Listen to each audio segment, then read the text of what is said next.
Welcome to the last performance in the 14th season of Word Plays at Proctor's, now on Zoom. My name's Kate Dudding. I'm one of the producers of Word Plays at Proctor's. Today's topic is cliffhangers. We decided, like television series tend to end their season with a cliffhanger, so you'll be sure to tune in for the next season. We're going to give you cliffhangers, 8 of them. Now, we'll be taping this performance. Your names will not be visible. We'd like you to be muted while each story is being told in case your phone rings or your dog barks or whatever. At the end, you can applaud silently, or this is the way deaf people applaud, or you can unmute yourself and applaud that way. But if you do unmute yourself, please mute yourself again. And if you don't know how to do that, don't do it. Okay. So our first teller is Mary Murphy. I asked each of our tellers a question, and so I can use their answers to link the stories together. Today's question was, if your story were a sound, what would it be? Now, Mary is sharing a very short story with us and then a longer story. So the sound for the short story is the Hallelujah chorus. And the sound for her second story is yum. Mary Murphy. Thank you. Thank you very much, Kate. I thought I'd get us started with a real cliffhanger.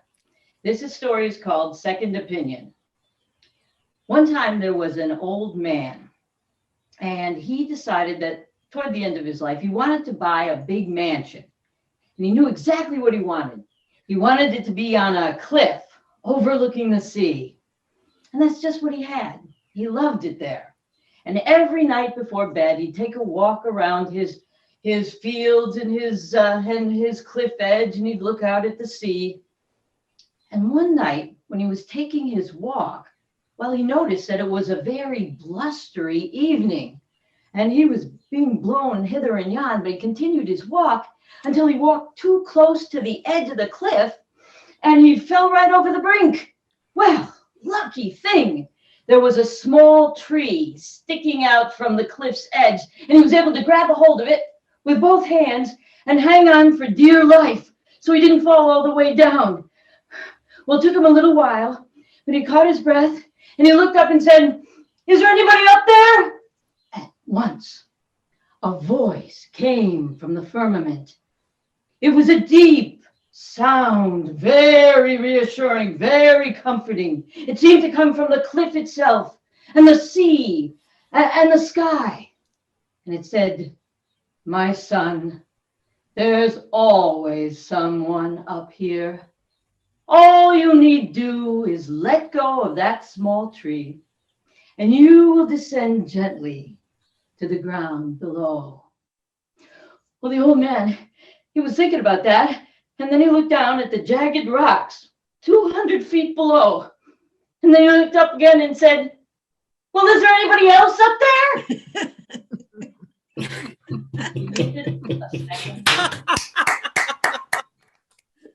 Thank you.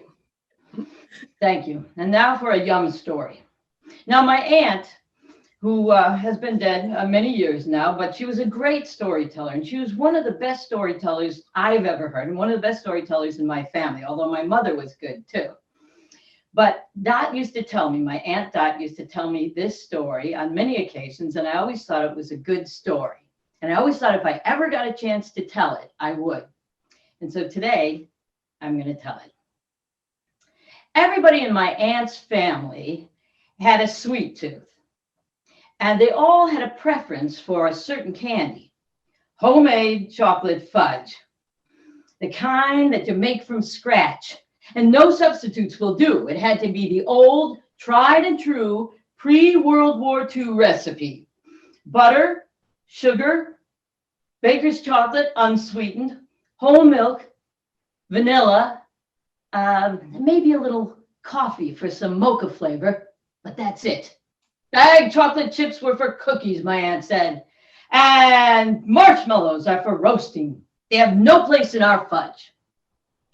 Well, many times when my Aunt Dot was a little girl, her older sister Eleanor and her brother Bob would make fudge as soon as their mother left the house for any reason, to go to a meeting or to run errands, whatever it was, they'd start making fudge, even though she told them that she would rather they didn't make any fudge unsupervised on their own. You see, when they did, they'd often leave out an ingredient or even a step or put in too much vanilla or not enough chocolate. If it was to be done, their mother wanted it to be done right. Well, this admonition to abstain from making fudge meant nothing to Bob and Eleanor. As soon as my mother drove off, they'd run to the kitchen and get out the pots and bowls and ingredients of the best fudge in the whole world. Now, my aunt was a lot younger than them, and she'd bring her hands and she said, "Oh, please, let's not do it. Mom said she didn't want us to. We don't want to disobey." But Eleanor would always put her arm around Dot and say, "Now, you know, Mom loves this fudge as much as we do. She knows we're going to make it, and she will eat it, let me tell you." And once the project was started, Dot went right along with them. They usually put her at the front door as a lookout in case, God forbid, their mother should come home early. Well, one evening in late spring, her mother was going to a Mothers Club meeting at church. Now, their father was Charlie Flood, and he was a fireman on the New York Central Railroad, and he was often on the Buffalo Run. So he wasn't around that night either. And before she left, the mother said, "Do not make fudge." Now, I'm serious. That last batch didn't harden. I mean it. Don't make fudge. And then she left. And of course, they ran right to the kitchen to begin their fun. Now, Dot was at the front door, but when she smelled the butter and sugar mixture being bubbling and boiling on the stove, she ran into the kitchen to watch the stirring process. 9 minutes exactly. That's how long it had to be stirred. And Bob, he was stirring it, and he knew that it was crucial, because if it wasn't stirred properly, they'd either have fudge as hard as a rock, fudge that didn't harden, or fudge that was just right. So after she went back to the front door, Eleanor took the butter and sugar mixture and brought it to the table, where Bob was waiting to stir in the chocolate. And when he did, and he began stirring that mixture, oh, the whole kitchen was redolent of that wonderful chocolate smell. Just then, Dot ran into the kitchen with a horrified look on her face and said, "Mom's home." "Oh, no," they said. "She's way too early. What happened?" Well, as it turned out, the meeting was canceled, but her friends were there, and so they sat down and had cups of coffee in the basement of the church for a little while, but now she was home. Nobody knew what to do. Bob freaked out, and he picked up the fudge pot, the molten fudge still inside, and he had the pot holders in his hands to protect his hands, and he ran out the back door as his mother was running in the front door. Bob, Dot and Eleanor followed Bob, and they couldn't believe what he did. He looked right, and he looked left, and then he poured the entire mixture over the porch railing. All of the fudge, that hot liquid fudge, fell on the ferns and the hollyhocks and the lilacs and turned them into fragrant chocolate versions of themselves. Well, their mother could smell the fudge as soon as she walked in, and she was angry. She was angry with the mess. She was angry with the waste. And she was angry most of all with the disobedience. She reamed them out and had them clean up the kitchen and sent them right to bed.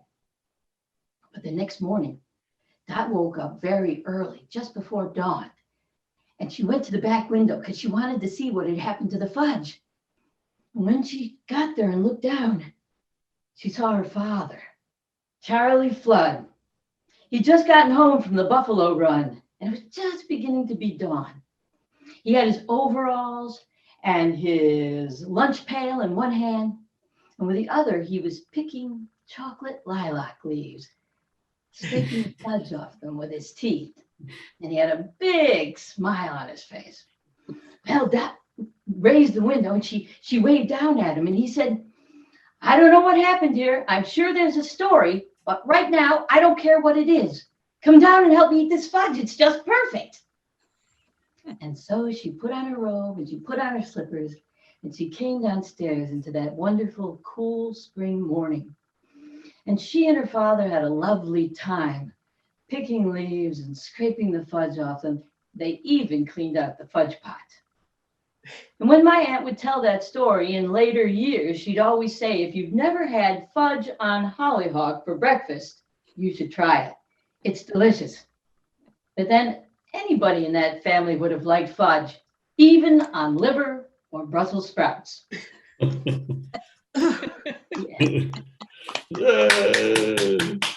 Thank you. That was great. Thank you very much, Mary. Though, did you really have to mention Brussels sprouts? I was with you all the way up until there. Are you a fan or not a fan? Oh, I love Brussels sprouts. I think Oh, they're chocolate on great. them would be super. Oh, I like. All right. Well, you'd probably like this fudge on them. You don't like that? I don't know if I want fudge with my Brussels sprouts, but I do like Brussels sprouts. Maybe for dessert, right? Okay, well, thank you, Mary Murphy from Albany. You're Now- welcome. Claire Beetlestone. One never knows where she might be. But she's with us. Where are you? Okay, you are also muted. Woods Hole, Massachusetts? Did I read your lips Yes, right? Woods Hole, Massachusetts, center of the universe. No, that's Boston. I'm sure that's. Anyways, Claire Beetlestone will be telling us a folktale from Bolivia called The Silver Miners. And when I asked her what sound her story would be, she said Mahler's Sixth Symphony, sometimes called the Tragic Symphony. Claire, tell us more. Well, all mountains are gods and powerful gods. They give us crops. They keep our animals safe. And we sometimes farm on them. We cherish the mountains and grow maize and grains and potatoes. Our god is Taratuki, the calm mountain. She is the guardian of Potosi town. She keeps us safe. She is beautiful. Her consort mountain is Parachata, the great mountain, the grand mountain, the red hot mountain. Well, we lived nicely in the old days. We had our crops, they grew well. Our llamas and our donkeys helped us. We had chickens running around all the time, and we bred those little things you call guinea pigs for special treats. We worked hard, but we also played hard. We liked to sing to music and drums and pipes. And we danced and laughed. We had a good time. We had a good life. Well, once something changed. Then men began to come from a different country. They were very strange. First of all, they were big. Second of all, they were hairy and had big noses, and they had loud voices. And we went to welcome them, but they paid no attention to us. They touched the silver rings on our ears and the golden bands on our arms. They didn't look at our beautiful mountains, all green and covered with trees and flowers. They couldn't see them, and they couldn't see our great stepped temples reaching up to the heavens. All they could see was the gold chalices and the silver plates of the priests. They did not see beauty. Spaniards did not see beauty. What they saw was a mountain that they wanted to crush, that they wanted to destroy. They were interested in digging silver. They came. They dug and got us to dig. They enslaved us. We had to do the digging, and we had to do the carrying of the ore. And it was hard work. After a while, we suffered and we prayed. We say, poor Pachata, we grieve with you. And then, Parachata, take pity on us. We're hauling this ore on our backs, and we have to work where the cold wind blows down from the mountains. Our hands freeze and our faces freeze and our bodies are numb. Please help us. Oh, Parichata, if you were only made of mud, with no silver in your veins, you could stand in peace, we peaceful beside you. Well, somehow these prayers didn't reach heaven because of the whips. The whips seemed to shatter the prayers in midair, and they were broken and fell to the ground. But on the ground, the little beetles seemed to hear, and they waved their antennae and scuttled away. Well, Morrow, the boy who was supposed to get all of his donkeys ready to haul the ore away in the morning, started to walk up the mountain. It was a moonlit night, and he could see fairly well. He was going up, as was his habit, to be there early in the morning, and he heard hoofbeats ahead of him in the mountain, and he thought, how very strange. He knew he was the only one who had donkeys for miles around, but he continued on his way up, and though it was a moonlit night, he could see mules, big, handsome, sturdy mules. His donkeys were skinny and tired. In fact, his donkeys were almost dying, and his father would always say, better the donkeys die in their tracks than women and children carry the ore out of the mountain. But Maro saw these great, big, handsome mules. They had black manes and black fur, and they had panniers on their sides. And there was a muleteer, and the muleteer was very, very tall and had on a large brimmed hat. Though it was a moonlit night, you couldn't see the face well under the hat, but he looked, and it was the face of a woman. When she saw Maro, she said, out of my way, make way, go back. And he said, I can't go back. She said, go back, clear the path or die. He said, if I don't do what the Spaniards tell me, I will die. And then she gave such a roar that the mountain shook, and Maro and his donkeys just ran off and ran down. Well, he gathered the donkeys together, getting their leads, tying them together, and took them back to the edge of the village. But he was so curious as to what was happening to his mountain. He left the donkeys, and in bare feet, he silently climbed and hid behind the path. And there he saw beetles on the chalky path. Beetles coming up the path, all sorts, colonies of beetles. The beetles with long antennae, the beetles that were the dung beetles, the jewel beetles, the tiger beetles, the rhinoceros beetles, all of them were coming up the path. It seemed as every beetle on Parachata was coming to the mines. They climbed further and further up, rank upon rank, until they came to the place where trees were uprooted and trees torn, and the mountain flayed and pulled back, and rocks scattered and broken where the tall muleteer was. And he watched. As every beetle came toward her, she took her muleteer's goad and touched them and turned them over. And once they turned back, they were standing not on feet, but on hooves.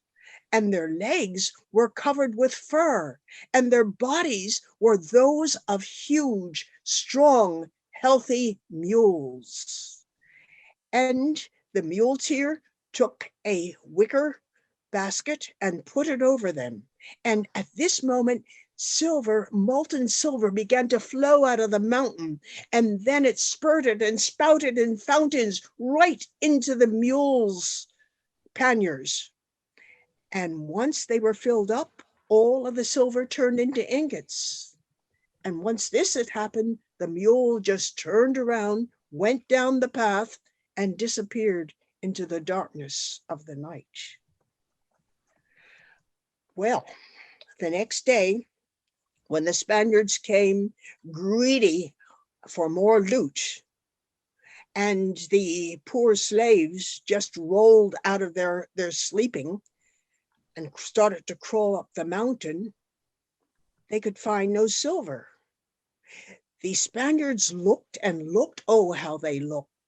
They dug and they drilled and they examined every crevasse and they peeled the soil off the mountain as if they would flay him. But there was no silver.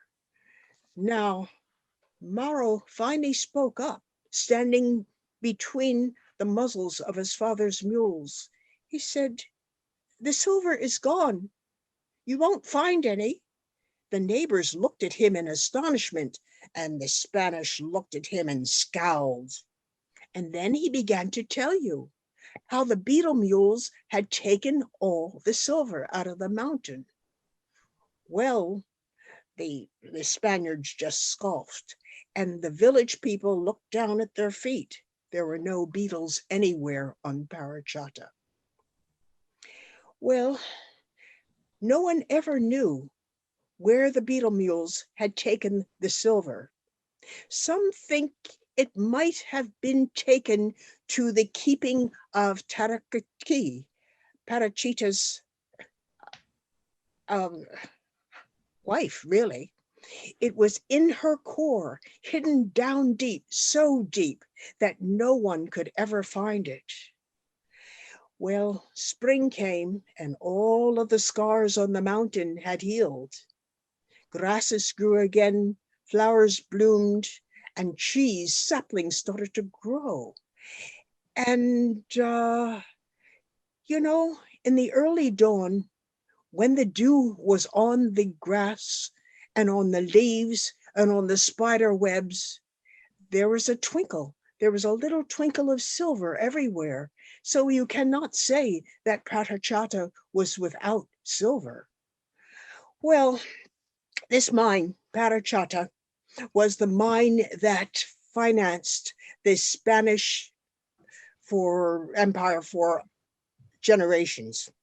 It was the mine that financed the industrial renaissance of the 16th century. During this time, the printing press was developed, and optical instrumentation was developed, and many, many things went on. Without the silver, nothing like this would have happened. In fact, it was the greatest producing silver mine ever in the history of mankind. And if you would look at your hands and your wrist, you might see some of Parachata's silver. I know that I have some, and you probably have some as well. Well, this is a little legend, and it really is a legend. It really didn't happen. It's something made by people who need it to use magical realism in order to survive, in order to stay sane. To this day, Parachata is still being mined, Millions, yes, I said millions of people have lost their lives on that mountain. Children still are used to help mine it as we're speaking today.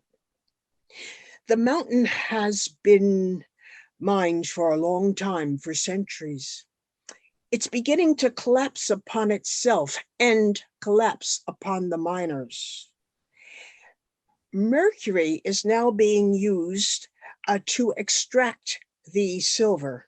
Mercury is a poison in itself. In 2014, the UNESCO declared this a World Heritage Site, which was ecologically threatened, ecologically endangered. Now, all through time, this mountain has had many names. First, it was known as the Red Hot Fiery Mountain, and then the Mountain That Roared, and then the Sacred Mountain, and then the Peaceful Green Mountain, and then the Rich Mountain. But now, today, this mountain is called by the people the Mountain That Eats Men. I want to say a little footnote. It's a little story. You notice that the muleteer was a woman. And I have made that woman a woman who, this might be her chance to redeem herself. She also was a muleteer in the Aztec country, but she was born a noble woman. She became a nun, and then she became a pirate, and then she became a soldier of fortune, and then she became a very distinguished military ruler. She was a swordsman and a horseman, and she was a womanizer, and she was an FTM who changed her identity and her locale and her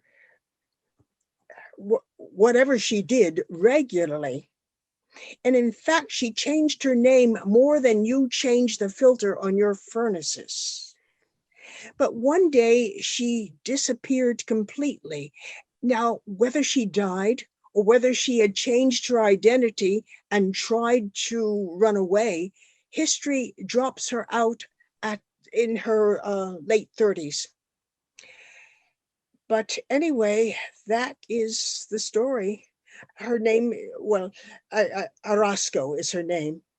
And she is a very famous woman. She has written her autobiography, and many stories are told about her. So storytellers, maybe you'd like to tell more stories about this wonderful woman. And whatever, if I met her, I'd have her for a dinner party. She must be very interesting. Thank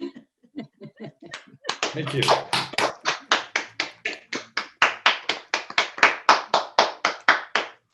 Thank you, Claire, for taking us back in time and to another continent. Our next teller is Margaret French from Saratoga Springs. She'll be telling us the story she calls The Perils of Pauline Revisited. And the sound associated with her story would be threatening, loud piano music. Margaret French. Thank you, Kate. Well, when I think about cliffhangers, I always come around to thinking about The Perils of Pauline, that 20 weekly movie episodes in the days of silent movies where Pauline faced grave dangers and barely survived. Now, to be honest, until recently, I'd never watched a single episode. And I think I can be excused because they appeared in theaters in 1914. But when I got interested, I found out, of course, that everything is on the internet, even 9 of the 20 episodes, the 9 that survive, of the Perils of Pauline. Now, the part of Pauline was played by a woman named Pearl White. She was pretty. She was athletic. She claimed she did all of the stunts herself, which is probably not true. And she was able to give the, the over emoting that was typical of the silent movies. Now, they made a movie about Pearl White, the actress, in 1947, and Betty Hutton played the starring role. It's fun to watch, and you can watch it right now if you have Roku.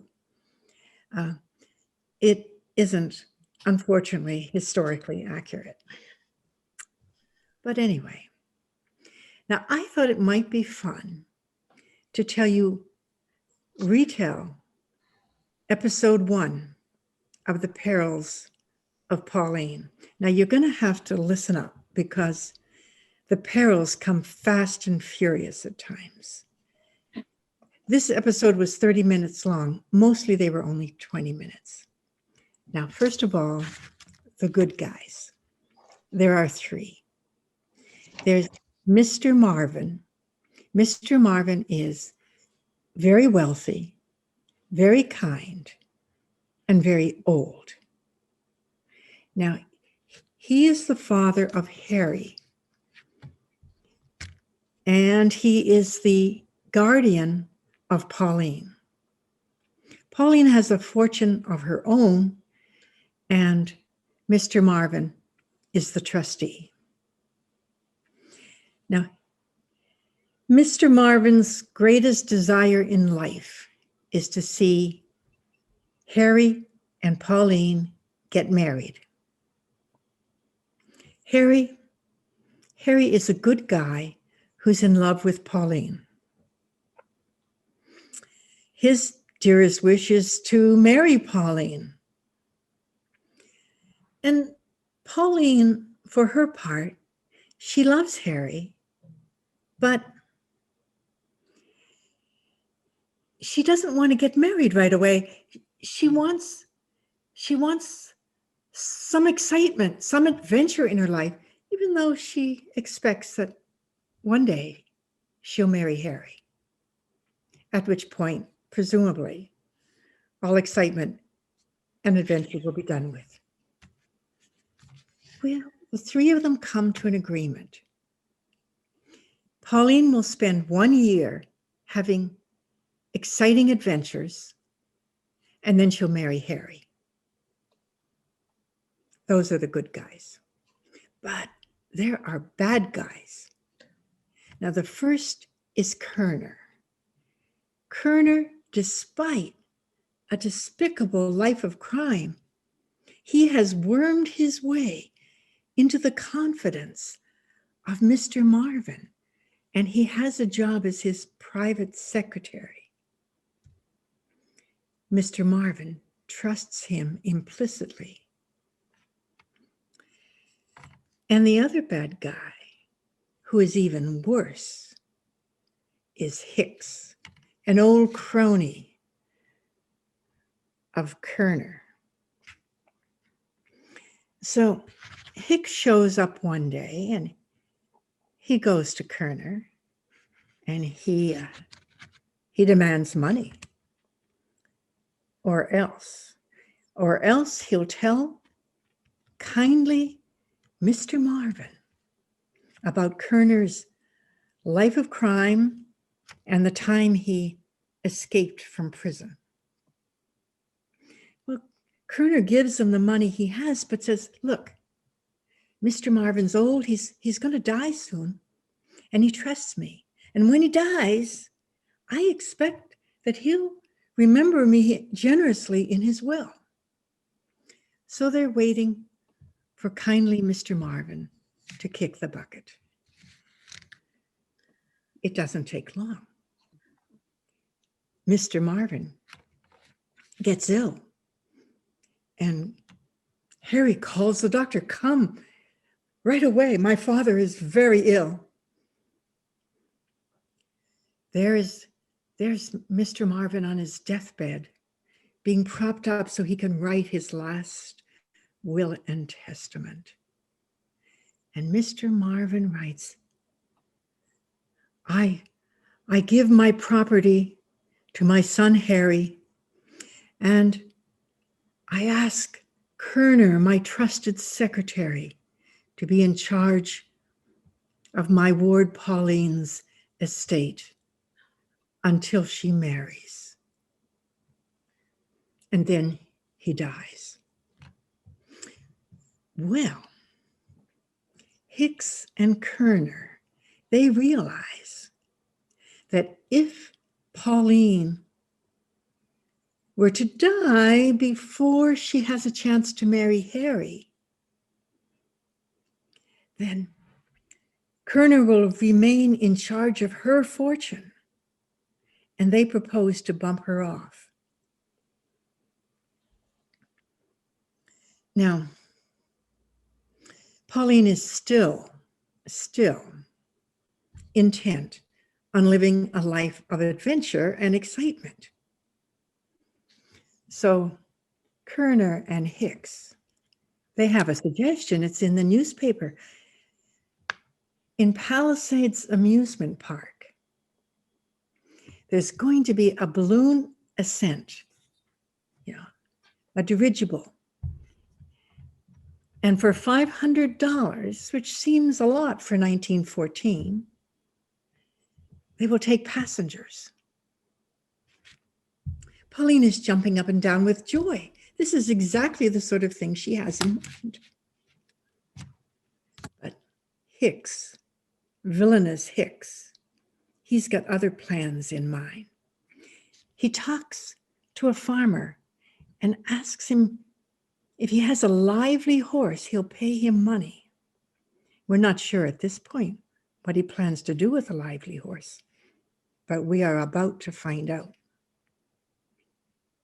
So there's the balloon in Palisades Amusement Park. Most of the movie was filmed in New Jersey, film capital of the world, apparently, in 1914. And there's a loud crowd around the balloon. There's a guy who seems to be in spangly shorts and tights. And Pauline is running towards the balloon, and there's a crowd around. They all want to ride this wonderful, in the basket of this wonderful hot air balloon. When that lively horse that Hicks has arranged for comes charging into the crowd, and everybody scatters. But Pauline is in the basket. She wanted to get her picture taken when she's alone in the basket. Someone releases the rope tying the hot air balloon down, and Pauline is fast rising up into the air over the cliffs of the Palisades. This was terribly, terribly frightening. Now, there she is, suspended above the cliffs in a hot air balloon. But she's up for it. There is an anchor in the basket. She picks it up and she shoves it over the edge of the balloon. The anchor is attached by a rope to the balloon, and she finds herself with the anchor on the ground and Pauline and the hot air balloon suspended above the cliff, attached by the rope.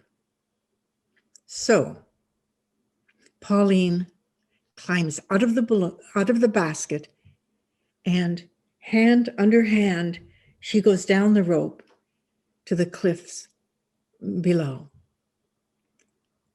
But what is she going to do now? There she is, partway down the cliffs.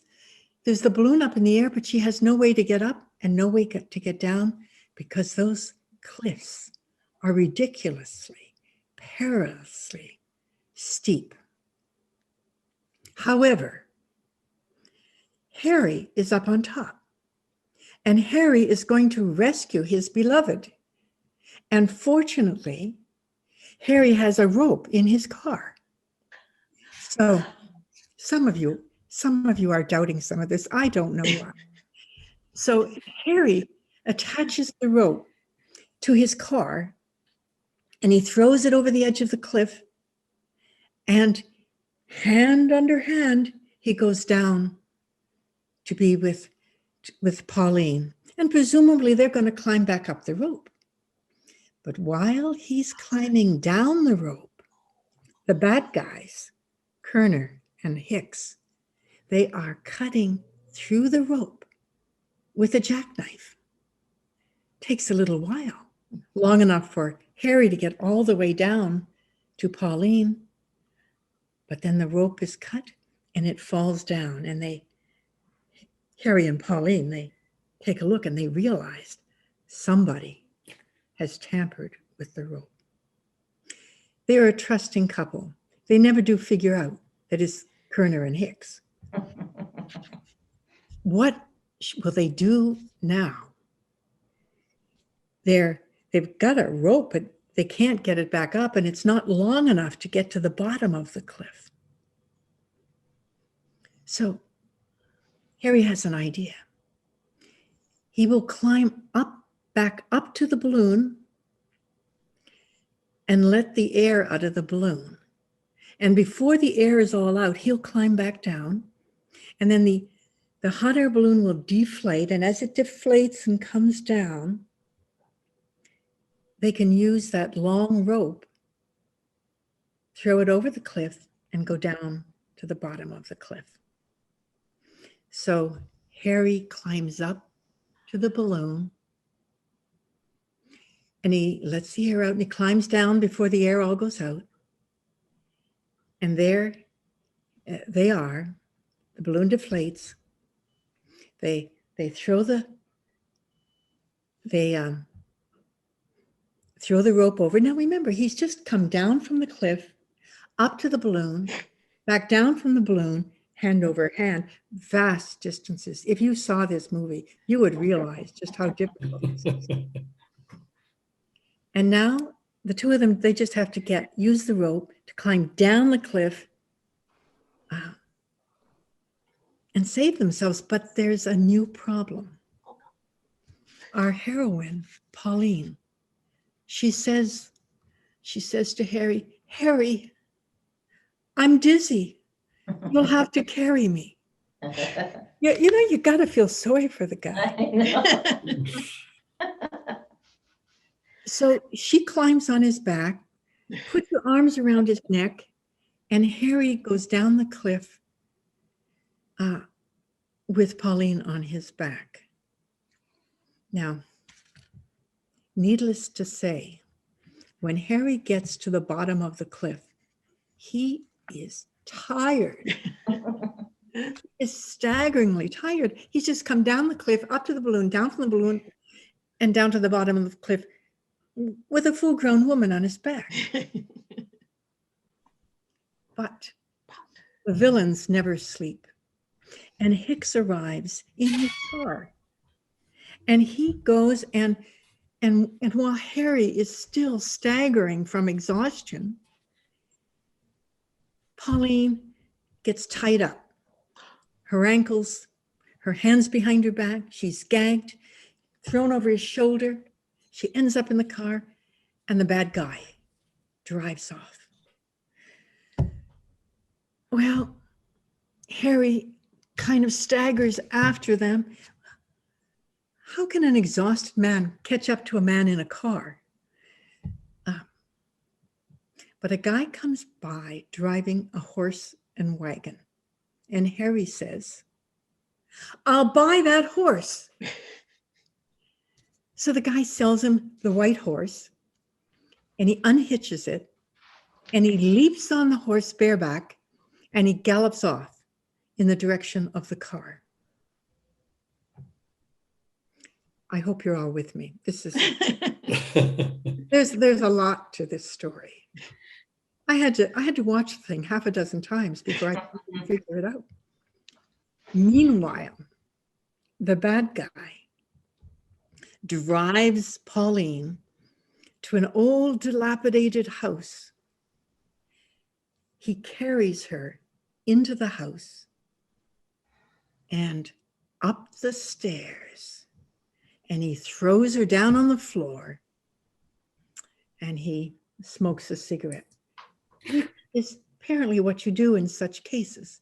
And he takes the lighted cigarette and he tosses it onto some flammable garbage. And instantly it catches on fire. Mhm. And he goes, he leaves. So Harry arrives on his white horse and he jumps off and he runs to the house and he tries to get inside and it's locked. He can't get in. And he uses, he rams the door several times, doesn't work. He picks up a fence post and he tries to use it as a battering ram, and that doesn't work. Man comes by in a car. And Harry says, "I'll buy that car." Apparently, he carries a lot of cash in his pocket. It was the days before credit cards. And the guy sells him the car, and Harry gets in the car and he smashes into the car, into the house, and smashes the door open. He knows that Pauline is upstairs because she's managed to stand up and, bump against the window so he can see her. And goes upstairs, finds her. He picks her up and rescues her. And they're safe. Meanwhile,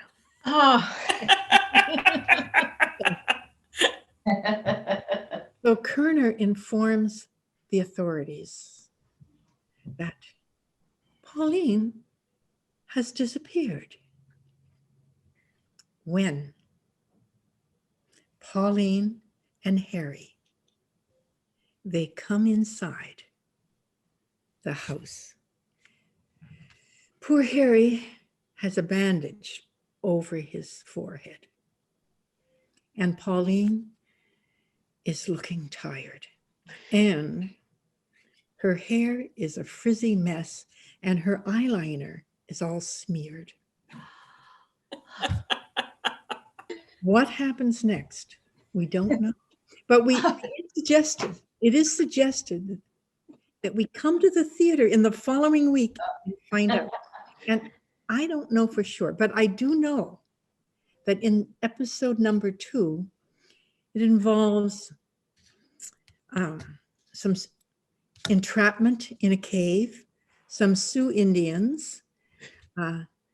Pauline is believed to be a goddess, and she has to escape from a boulder the size of a truck rolling down a hill. But other than that, you'll have to look it up. Thank you.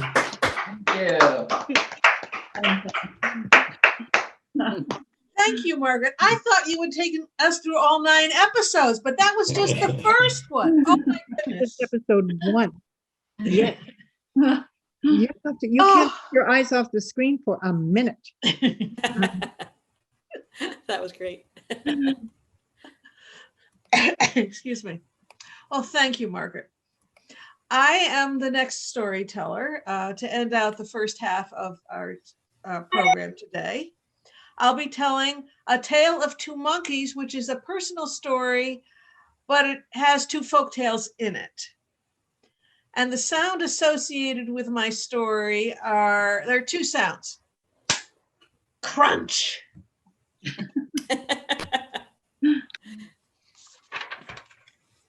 Now, I imagine all of you, at times in your life, it's felt that you are metaphorically on the edge of a cliff and things are bad and could get even worse. And this is one of my stories like that.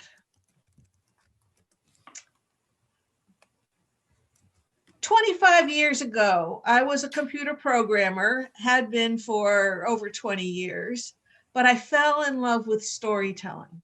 So I kept my day job as a computer programmer, but I started learning about stories. And I read a lot of folk tales, and I went to conferences, and I was learning how to perform stories as well. And then 20 years ago, well, I started experiencing stress at my computer programming job. And this stress went on for a year and a half till I couldn't function anymore. I didn't have the energy to get out of bed to go to work. I had noticed that I had been shutting down. I already had an appointment with a psychiatrist.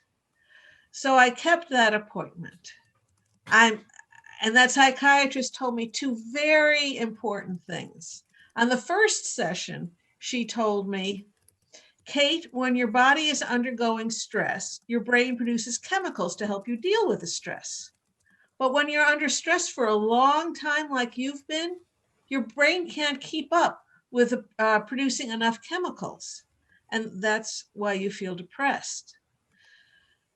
So I recommend strongly that you take some drugs that will help increase the production of those chemicals that you need, and that you start going to therapy sessions so that you will learn how to deal with that stress and in a better fashion. So I agreed to do all that.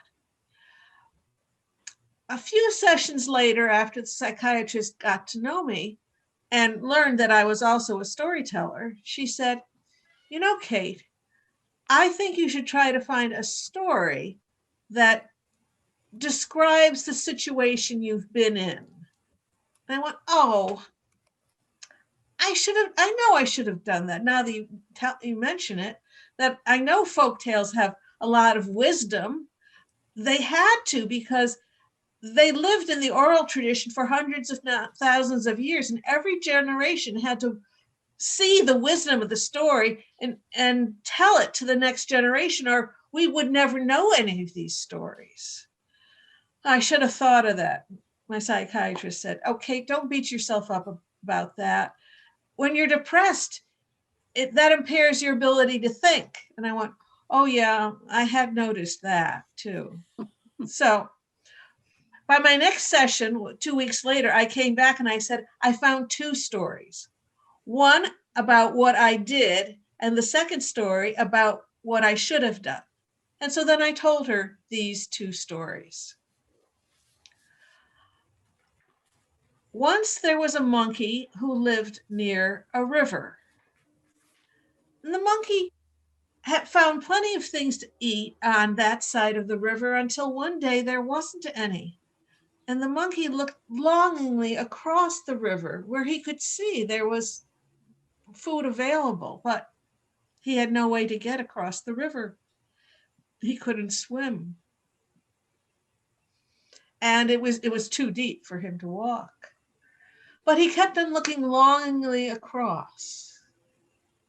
Now there happened to be a crocodile in that river who noticed the monkey's predicament. And the crocodile swam up to the shore and said, do you want to go across the river, monkey? Why, yes, I do. Well, I'd be happy to give you a ride on my back. Oh, I know about you crocodiles. I've seen you crocodiles. You get monkeys, you offer monkeys a ride on your back, but when you get to the middle of the river, you thrash around and knock them off your back, and then you eat them. Crunch. I'm not going to get on your back. Oh, well, you are right. Some crocodiles do that, but I promise I won't do that to you. Really? You promise? Yes, I promise. So the monkey got on the crocodile's back, but you've probably guessed this. When they got to the middle of the river, the crocodile started thrashing around, and the monkey said, trying to hold on, but you promised. And the crocodile said, you knew I was a crocodile when you got on my back. And with one final thrash, the monkey was knocked off and crunch. Now there was another monkey who lived near the ocean. Oh, and there was a fruit tree that grew near the ocean that, in fact, some of its boughs overhung the ocean, and that was where the monkey's favorite fruit grew on that tree. One day he was up in the branches, happened to be some that overhung the ocean, and he was picking the fruit and he dropped one. Well, as it happens, there was a shark swimming underneath those boughs at that very moment, and that fruit hit the shark on its head, but the shark was able to catch it and eat it. Oh, the shark had never tasted fruit before. And he looked up and he saw the monkey. He said, "Monkey, thank you for giving me a piece of fruit. That was very kind of you." And the monkey, "Oh, you're welcome. Would you like another?" "Oh, that would be wonderful." So the monkey threw down one to the shark, and they started talking, and they started meeting every few days. They'd show up at the tree, happened to be at the same time, and the monkey would throw down more fruit to the shark. One day, the shark said, "Monkey, there's a problem. The great shark would like to meet you, but I told him I wasn't sure you'd be willing to go on my back and me to take you to him." And the monkey said, "The great shark wants to meet me? Why, I would be happy to meet him." And so the monkey scampered down the tree and hopped on the shark's back. And the shark swam out, and they'd been swimming for about 5 minutes when the shark said, "The great shark will be so happy to meet you. You see, he is ill, and the only thing that will save him is a monkey's heart." That came as a great surprise to the monkey. He hadn't realized the meeting was going to be that short for him.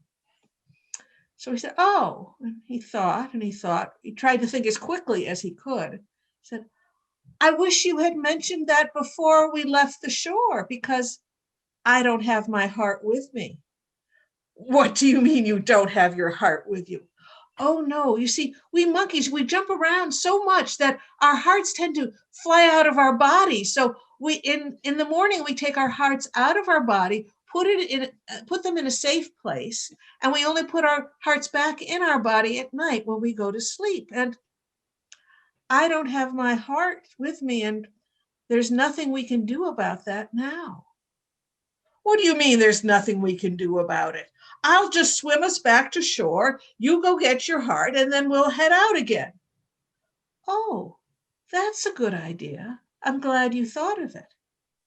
So the shark swam them back to the shore. The monkey scampered up the tree, and the shark waited and waited, and finally said, "Monkey, aren't you coming down?" And the monkey said, "I may have been stupid enough to get on your back the first time, but I'm not stupid enough to get on your back a second time. You're going to have to find a monkey's heart someplace else." "Really?" And the shark swam off. When my psychiatrist heard those two stories, she said, "Yes, Kate, you picked well. And yes, everyone needs to protect their hearts." So a few months later, I parted company from that job that I had that was giving me stress. My coworkers threw me a going away party, and as was common practice at that company, going away parties consisted of lunch at some restaurant and people standing up and roasting the person who was leaving. In a friendly manner. And then the roastee had a time for a rebuttal. So when it came my turn for my rebuttal, I thanked them for coming, and I thanked them for their kind remarks. And then I told them, I said, I wanted to tell you a story. And it's called The Tale of Two Monkeys. And when I finished that story, I left them with a suggestion, and I'd like to share that suggestion with you as well. If ever you find yourself surrounded by crocodiles or sharks, I suggest that you decide which kind of monkey you are going to be. Thank you for listening. Wow. Wow. Thank you. Good job. So now it's time for intermission. I want to say a few words about things. And here's the screen. There is a suggested donation per person of $12. And there's the website where you can make your donation. Or you can send a check made out to Story Circle to me at my home address. Claire Nolan, our technical support guru, is putting this information in the chat. And if you haven't joined our email list, there's the link to join that. Now, we realize that many people have been financially impacted by COVID. And a donation of any size is welcomed. And if there is no donation, that is fine as well.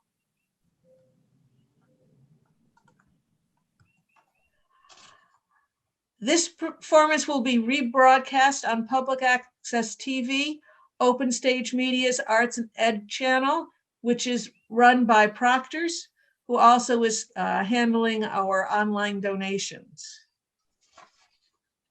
And we thank them for that. Now, we have a website, storycircle@proctors.org. And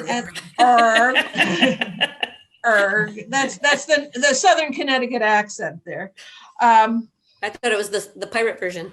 Yes. Do we have a pirate story coming up? Anyways, we digress. And in the upper right corner of every page shows coming events, the 3 that we're involved with. And then underneath that, there is a link that I did not depict today that says additional storytelling events, and you can click on that. Now, for intermission, so welcome back to the second half of Cliffhangers, Word Plays at Proctor's. Our next teller is Linda McKinney from Gansevoort. She's going to tell a personal / historical story called Love Story. No, maybe it's just a personal story. It's just a personal story. Okay, right. Yes. And the sound associated with it, while it's called Love Story, is a car horn. Mm-hmm. Linda, tell us about this story, please. Thank you.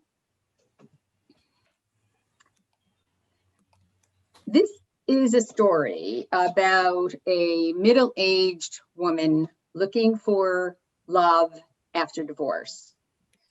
And the idea of dating was both novice and terrifying for her, because when she was in high school, people didn't really date very much.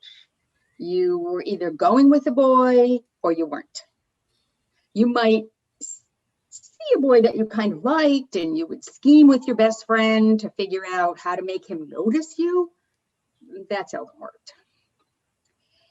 She also grew up in a small town, and a lot of the people in her high school married people in the high school that they went to school with. They didn't get married in high school, but after high school, which is what she did. But now she found herself alone. Well, she wasn't completely alone because she had 3 children, but she was alone as far as a partner in life. She started to fantasize about, who that might be. Somebody like Harry from Margaret's story would be really nice. She had to do research on how to find someone. And there was a lot of different ideas. A couple of them were join a group where you have similar interests, Or maybe just, the bar scene with some friends, and that might be a way to meet people. One that kept coming up was to go to the produce section of the supermarket and squeeze avocados or sniff lemons until you saw someone that you might want to meet, and then cause an avalanche of lemons. And if he came to help you, that would be a good sign. Well, she thought about that, but then she didn't think that would produce the right results. So she decided to join a singles group called Leftover Losers. Ooh. Now, they all had something in common. They were single. So she went to an event. It was a dance. And when she got there, she realized that not a lot had changed since high school. All the men were on one side of the room, and all the women were on the other side of the room. Also, the women outnumbered the men probably 3-to-1, something like that. So the pickings were slim. And as she began to critique the testosterone side of the room, she started to eliminate possibilities. And she realized that it isn't fair to judge a person by the external, but she did. So if a man was maybe like 40 or 50 years older than her, she kind of eliminated him. She saw some men with those big chains that hooked on their wallets hanging down. Some of the men were cleaning their fingernails. It narrowed down to 2 men. And all of the other women were focusing their attention on them. So she went home and ate a pint of ice cream. Never disappointed. Her next attempt in this group was to go to what they called a mixer. And she thought, well, okay, maybe this will work because it's a smaller group. And the organizers of the mixers had a way to get people acquainted with one another. So what they did was they had the women stand in a circle facing out, and the men stand in a circle around the women facing in.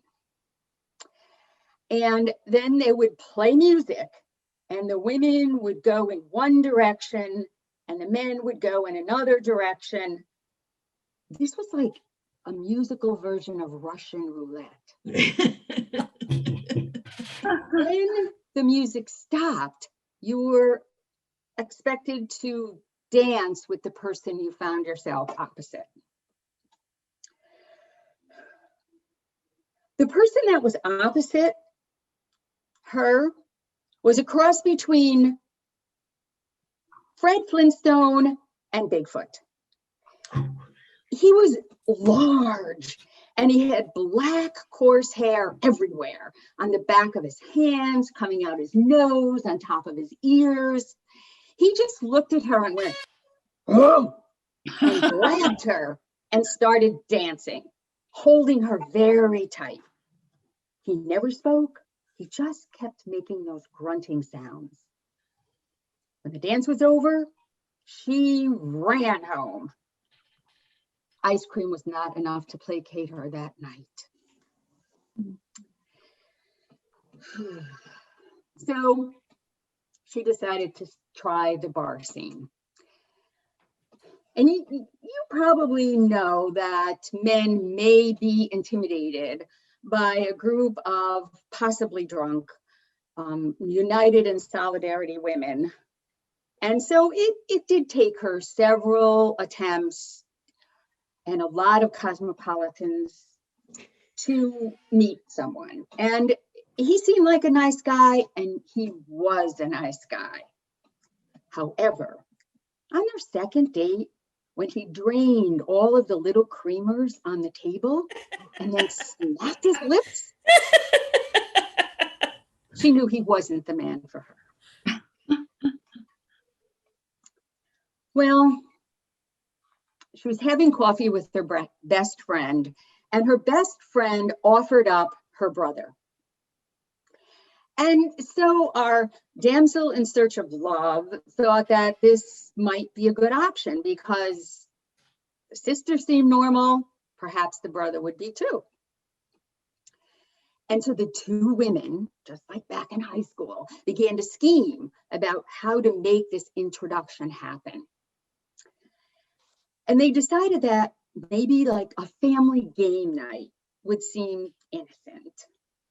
The brother had a son about the same age as the woman's daughter. So a couple Saturdays later, the friend with her husband and children and the brother with his son and the woman with her daughter all gathered together to play board games. And during the game night, the woman asked the best friend's husband, who was a carpenter, if he could come and fix a chair for her. Well, the brother just jumped right in and offered to do the task. And so a couple days later, he arrived, tools in hand. And when he tried to fix the chair, he actually made it worse, broke it completely. Meanwhile, the woman's daughter, who had listened to the scheming, said, "So when are you going to ask my mother out on a date?" Awkward moment for both.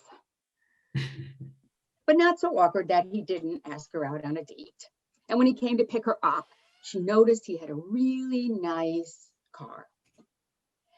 And so she started thinking, oh, this could be a conversation opener. So over dinner, she thought, this is a get to know you. We'll talk about cars, maybe more interesting than the weather. And she praised him on his car.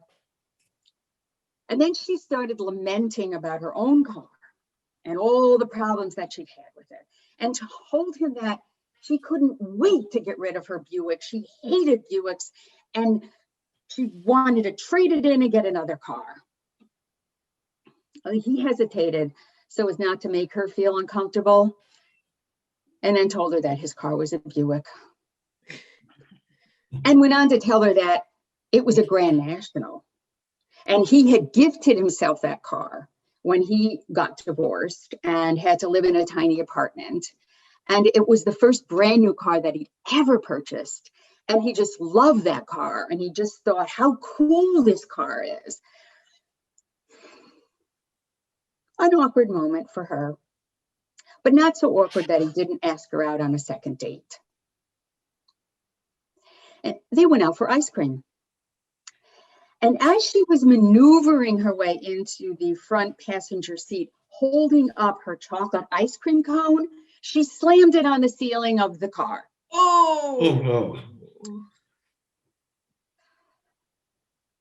More than an awkward moment. She was really, really embarrassed. And she was apologizing. And he actually laughed and said, I can clean it. And he got her another ice cream. A few months later, she was visiting him at his home. And as she was leaving and backing down the driveway, she heard a bang. She had backed into his car.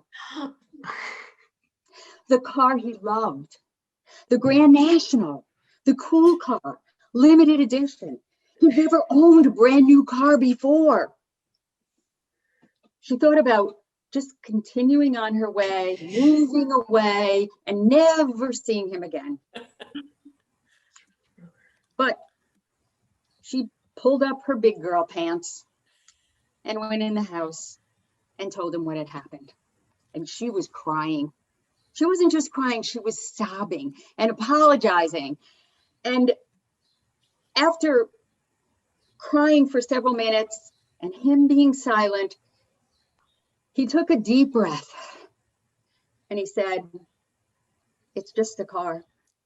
It can be fixed. I'm going to leave it up to your imagination as to what happened next.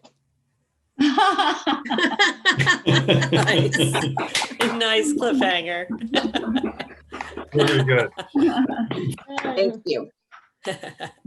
Thank you so much, Linda. And we now know if ever we're back in the dating world that a true test of a good mate is to slam your ice cream cone in some beloved possession and see what happens as a test. I don't think we have to go so far as to smash into a car. No, I wouldn't go that far. Again. Thank you, Linda. Okay. Our next storyteller is David Bain from the Salem area, who is also sharing a personal story. It's going to be grittier, though, I can tell. It's called The Gravel Pit. And the sound associated with David's story is sand swishing by tires. Oh, there's a car involved.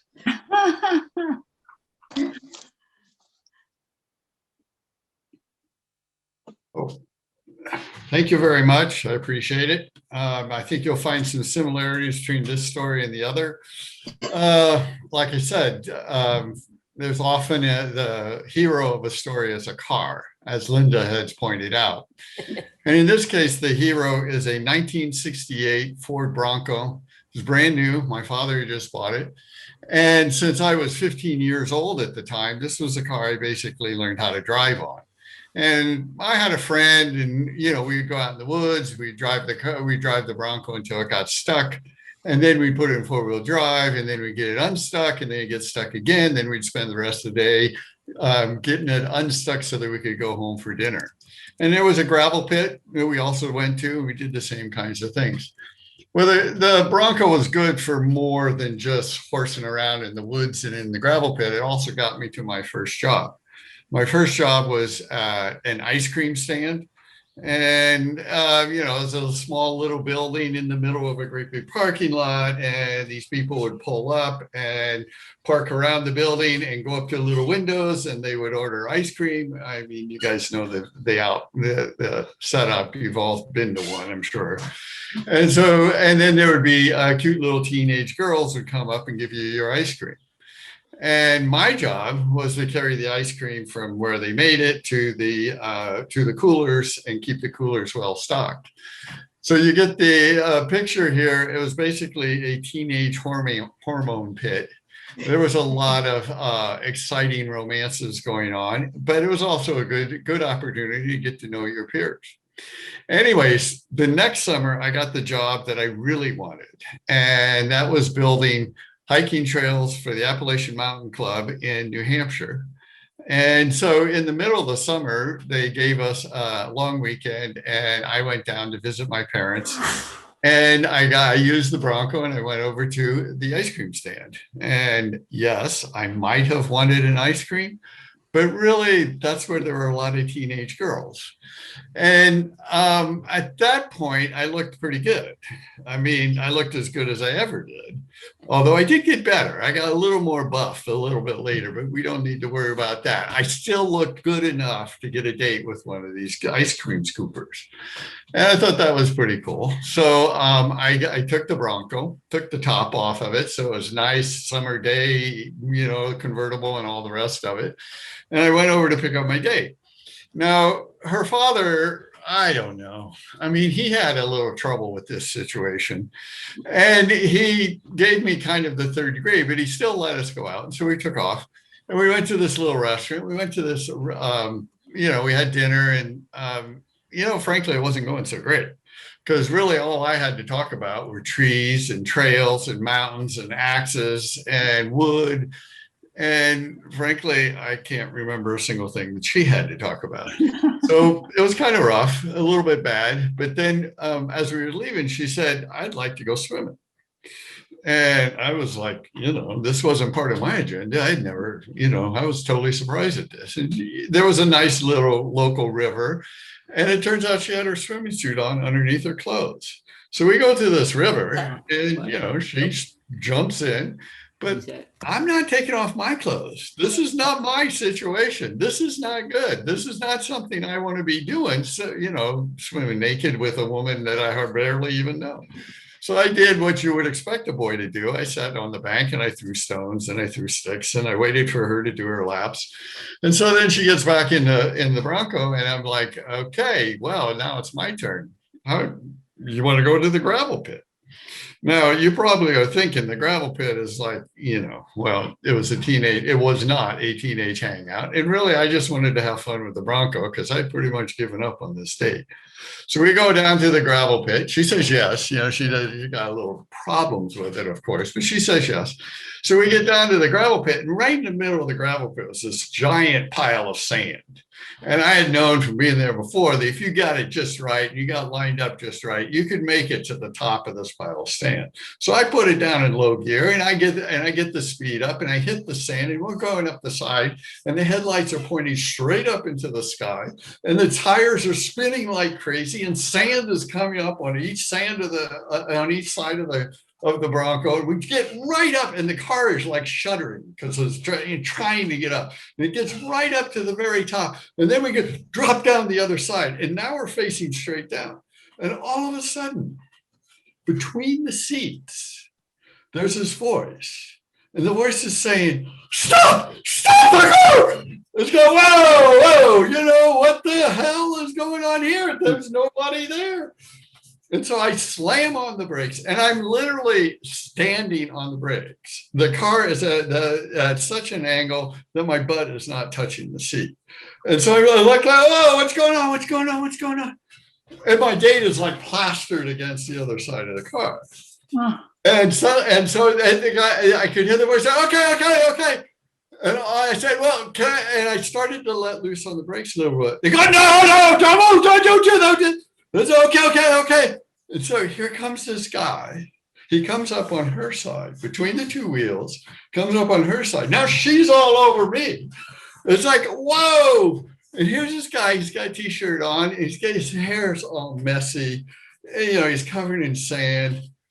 And, he pretty much looked like somebody who was having sex in a gravel pit and a car almost ran over him. I go, oh my God, what are you got? Are you okay? And he says, yeah, I think I'm okay. And I said, great. And he says, you wouldn't believe it. I could feel the heat of the engine and everything. I go, oh no. And I said, well, can I go? Can I go now? He says, no, don't go. I said, what's the problem? What's up? He said, she's still under there. And I go, what? He says, yeah, you caught us at a really bad time. I go, you gotta be kidding me. And I said, no, okay. And finally, here comes this girl. She pops up too, right next to me. And they're standing there, and yeah, they both look like they've been having sex in a gravel pit and almost got run over a car. And so I said, okay, can I go now? And they said, okay. So I roll down and, of course, that's where their car was, hidden behind the sand pile. So, of course, I didn't see it. So I get there and I get the headlights and I point the headlights and I'm thinking to myself, what's going to happen? What is this moment? My beautiful job in New Hampshire. What am I going to tell my dad? What am I going to tell my dates? I just ran over 2 people in a gravel pit. What about my college career? What am I going to do next? What is going to happen? So I get out of the car and there's these 2 kids. They're standing there. And we're the 4 of us, actually. We're all standing there. And I say, and I was getting ready to say, all the things that you might expect, like what's your name? What's your phone number? Where are you from? Blah, blah, blah. And the guy says to me, the first thing he says, he comes right up to me and he says, where are you from? I'm from New Hampshire. And he says, great. Don't tell anyone we were here. I said, no problem. I have no issue. He says, yeah, we don't want anyone to know. No problem. It's okay with me. And he says, okay, good. And I said, but are you okay? And he says, yeah, I'm fine. And his date was standing there, next to him. And she was like rubbing her arm a little bit. And so I said, what about you? Are you okay? She says, yeah, I think I'm okay. I think I'm all right. I think I'm fine. And I said, well, what about your arm?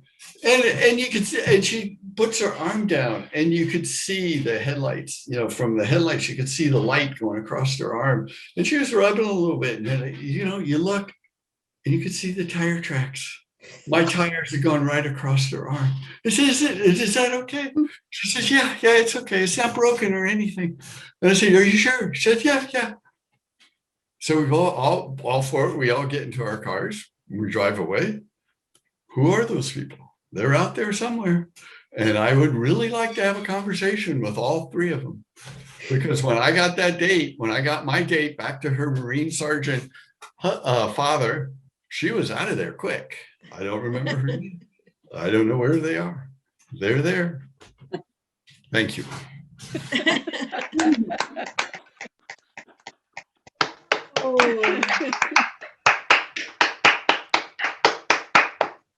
Thank you, David, for that cautionary tale. Stay away from gravel pits, or at least circle them before you try to climb up them in your father's Bronco. Oh, well, everyone lived. That's good. Our next storyteller is Siri Allison from Salem.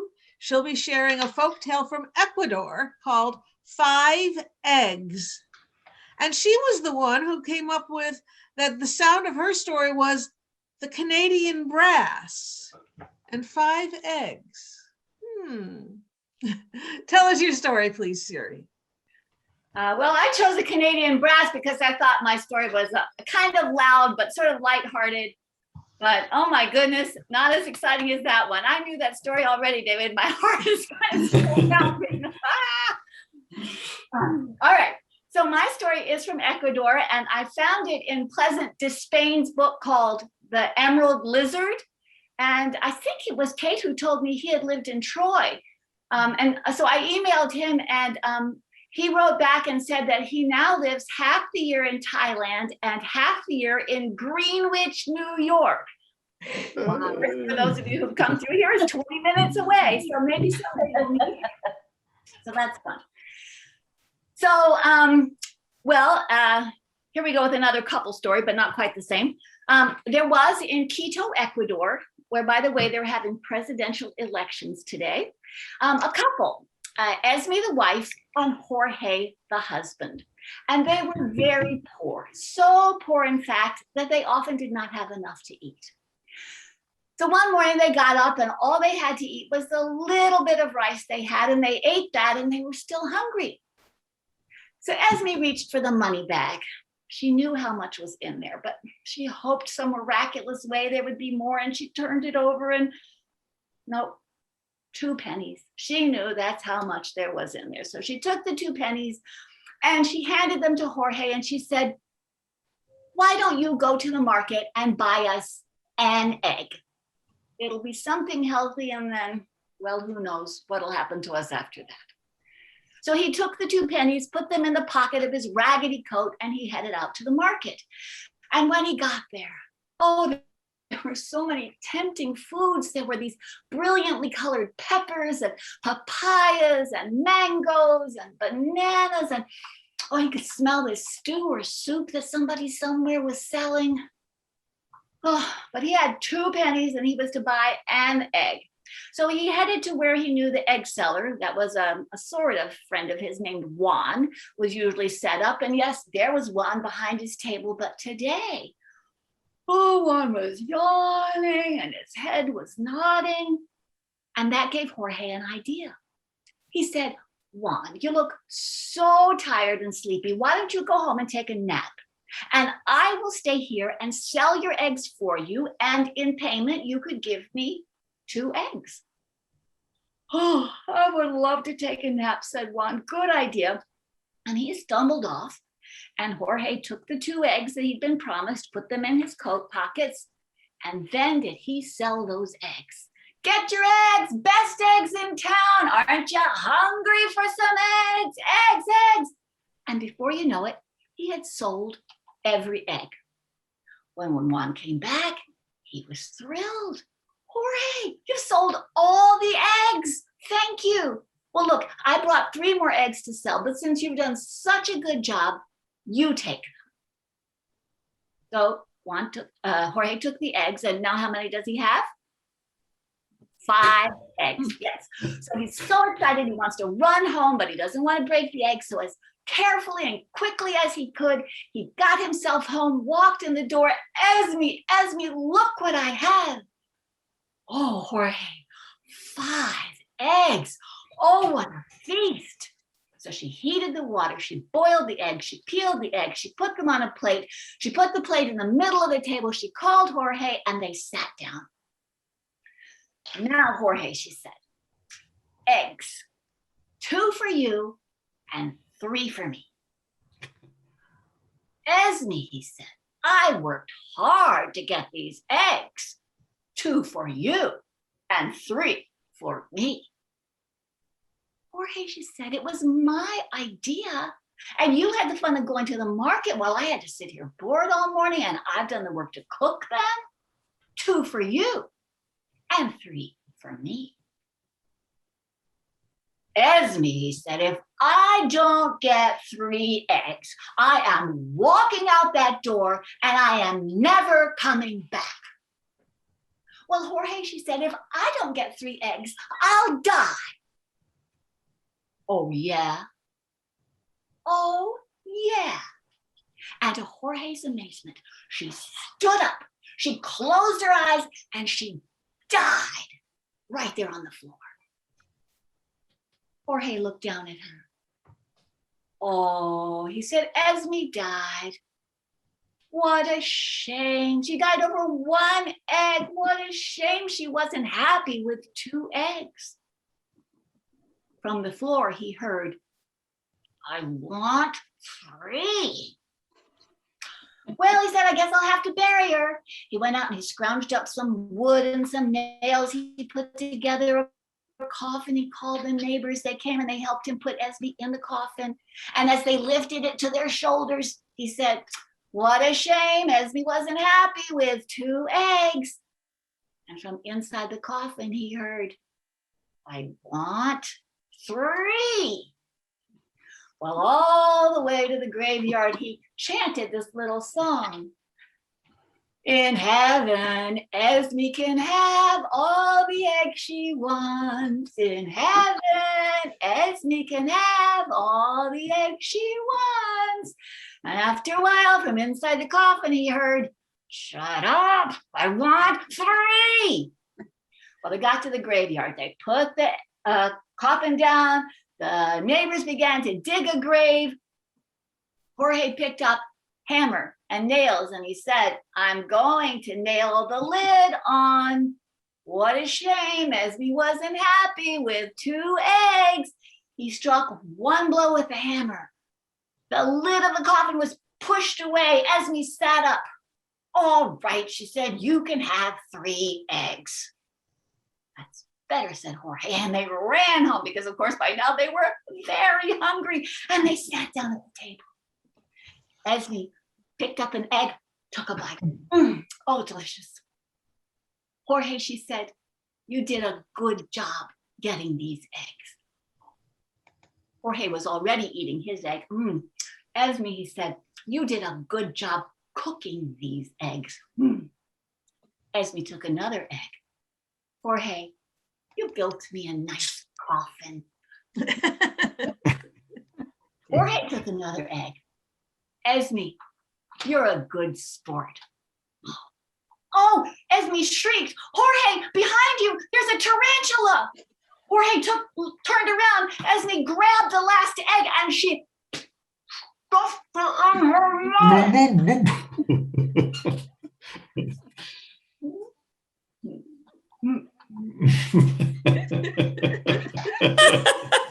That's the end of the story. That's the end of the story that Pleasant as Bain recorded, but I wasn't entirely happy with that ending. So I've added a little bit. Esme shrieked, Jorge, behind you, a tarantula. Jorge turned around. Esme grabbed the last egg. She stuffed it.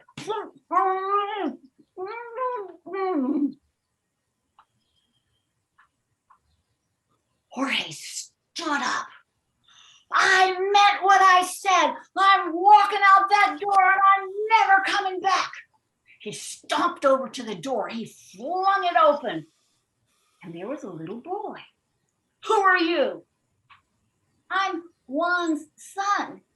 He sent me here to say that since you did such a good job selling the eggs, he would like you to come work for us. And you could live above the chicken house and eat as many eggs as you like.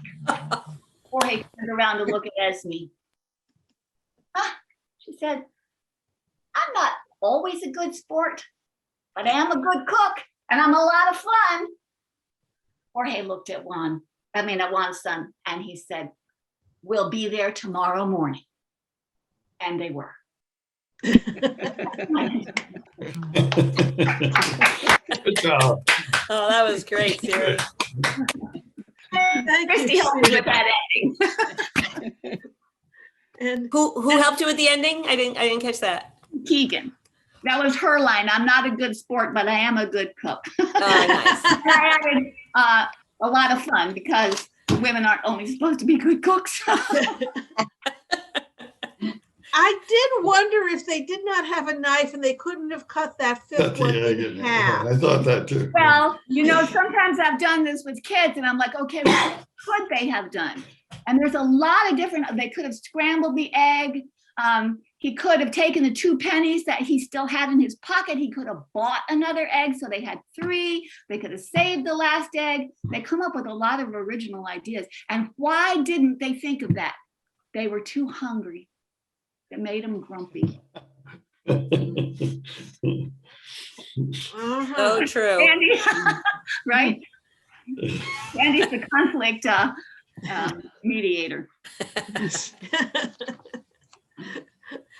But they needed to eat right then. Yes. Yeah. They are. So to wrap up this program, we have Sandy Schumann from Albany, who'll be telling a personal story. I wonder if it has eggs or cars or ice cream in it. It's called The Island of Rhodes. And the sound associated with it is a scream.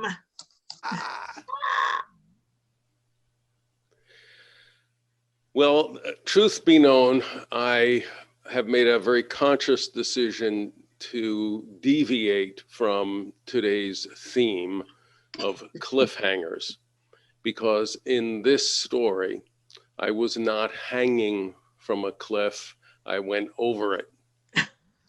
And you might ask, how would a reasonable person like me, a cautious person, put himself in a situation where he ends up going over a cliff? I can tell you the answer simply. I was 19. But it deserves a more elaborate answer. I was traveling that summer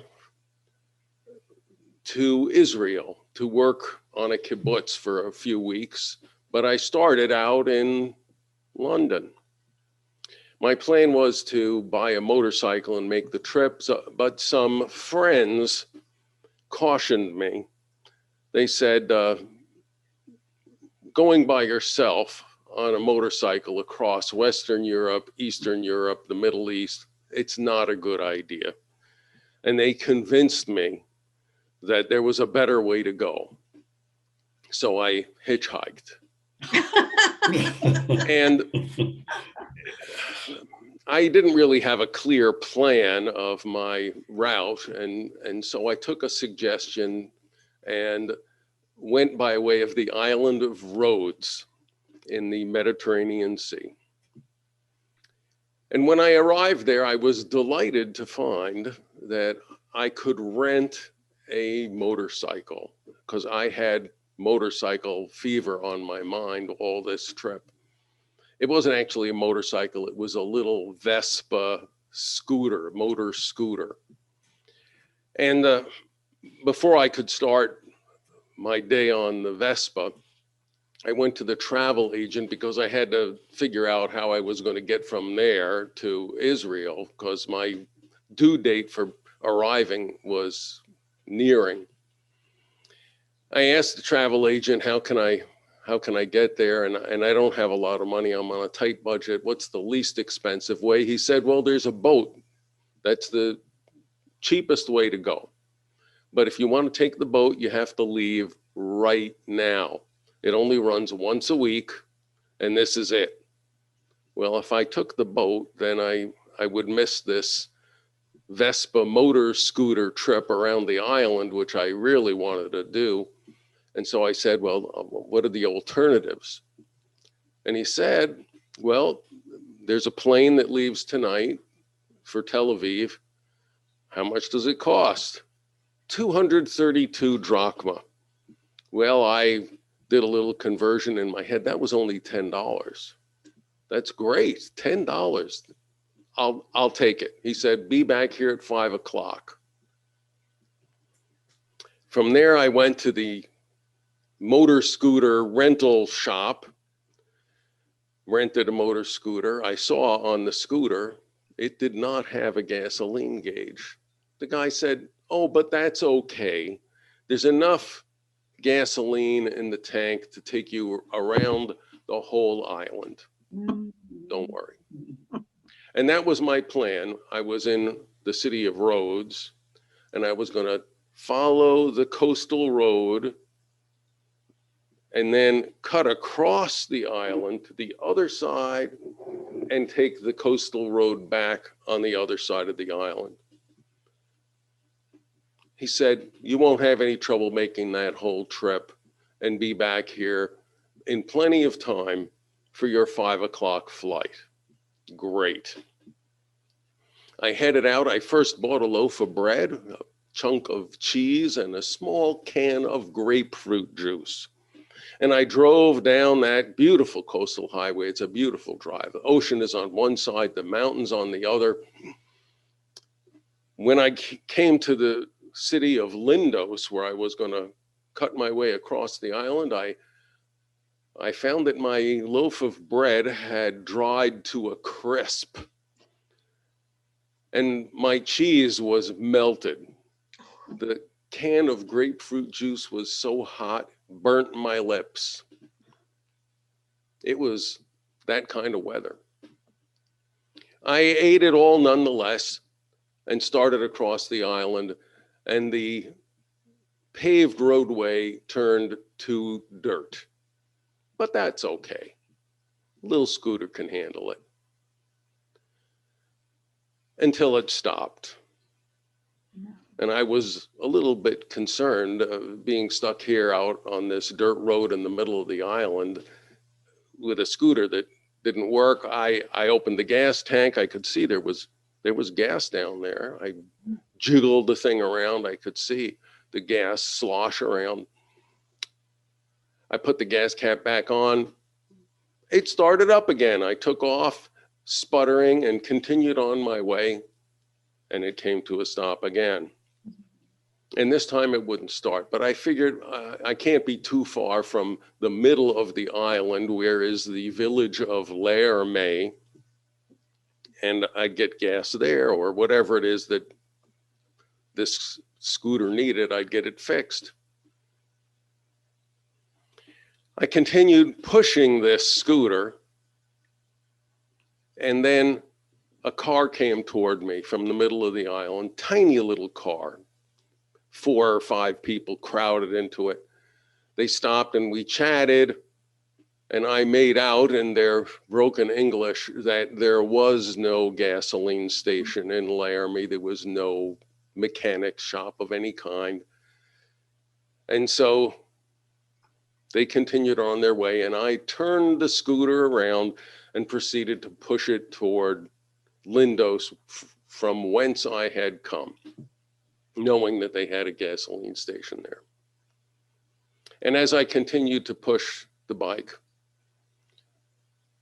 another car came by, and they said they had just passed a crew of workmen who had just arrived. They had a truck, and they probably had tools. Maybe they could fix this scooter for me. So I turned around again and headed back toward the middle of the island, and I found this crew. And underneath their truck in the shade, they had placed their one canteen of water.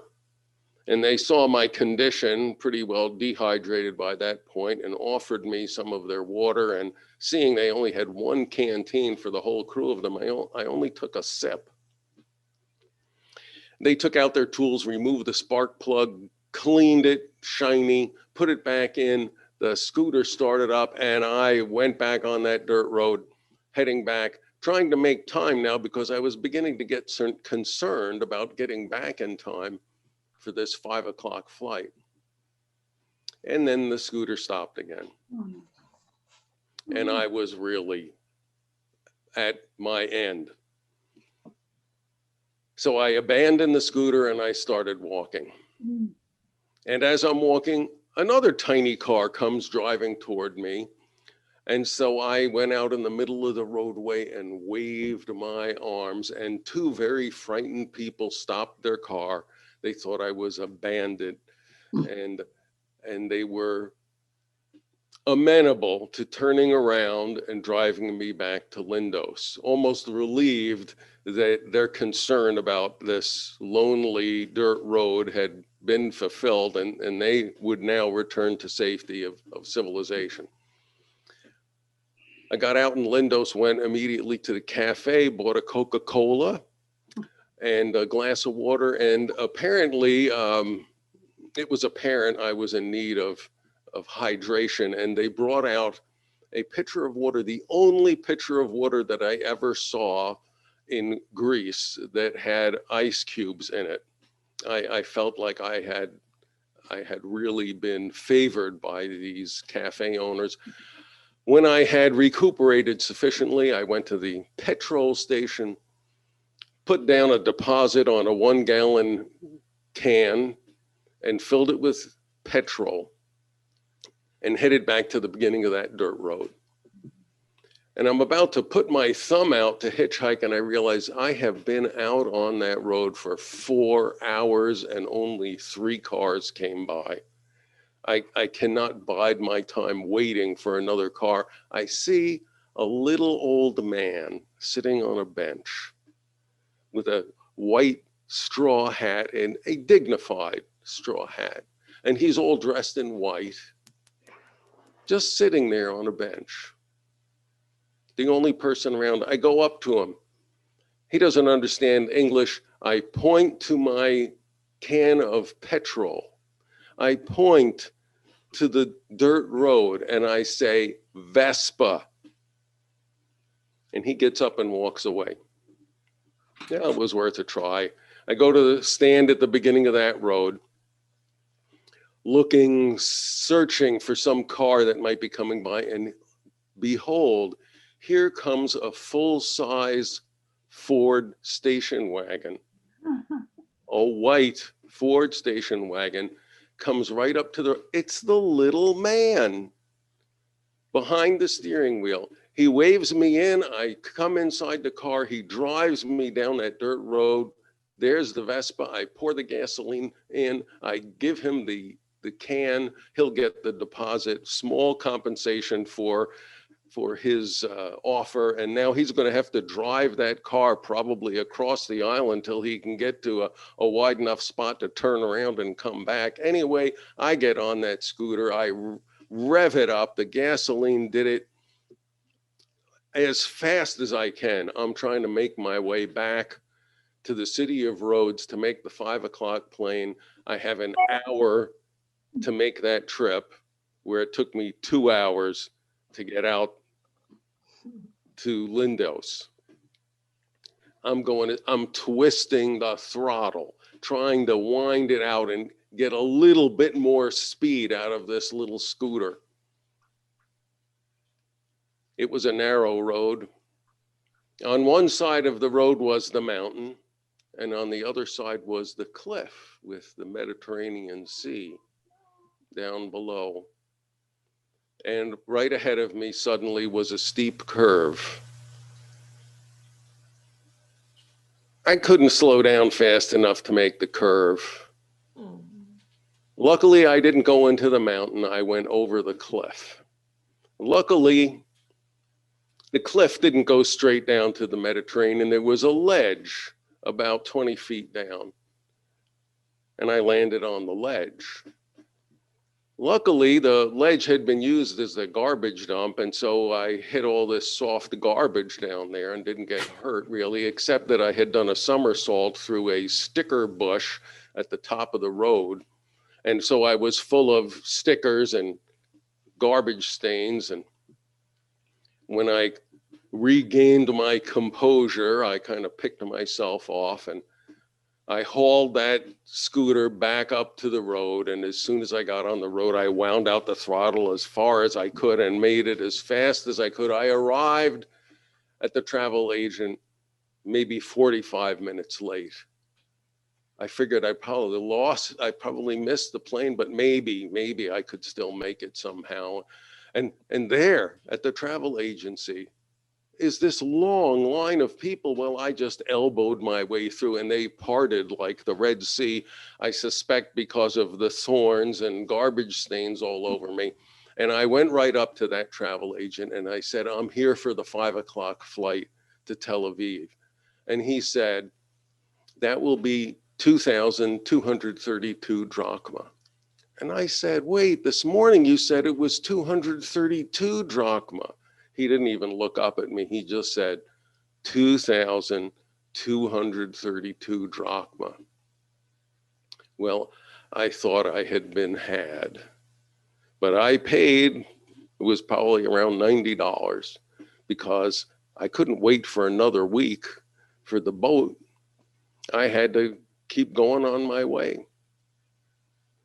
Well, there are many lessons that you might want to draw from this story, but I will add this one additional piece of information. Before I went to the travel agent, I had to return the scooter. And when I went to the rental shop, the guy asked me, how was your trip? And I told him, I ran out of gasoline. You said there was enough gas in there. He looked at me funny. He said, didn't you look in the tank? I said, yeah, I could see gasoline in there, but it wouldn't run. And he reached over to a little valve underneath the tank and he said, all you had to do was open the reserve valve. And he turned it a quarter of a turn. Oh. And so as we're here now more than a year in the pandemic, and some of us are feeling like maybe something has gone wrong and can we take this anymore? And so I'm trying to reach for that little valve and give it a quarter turn and call in the reserve.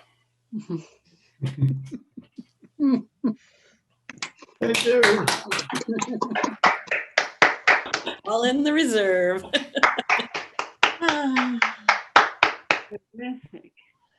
Thank you, Sandy, for bringing us to the end of our Cliffhangers program, the end of our 14th season of Word Plays at Proctor's. First, a round of applause for all the storytellers. And a thank you to our technical support guru, Claire Nolan.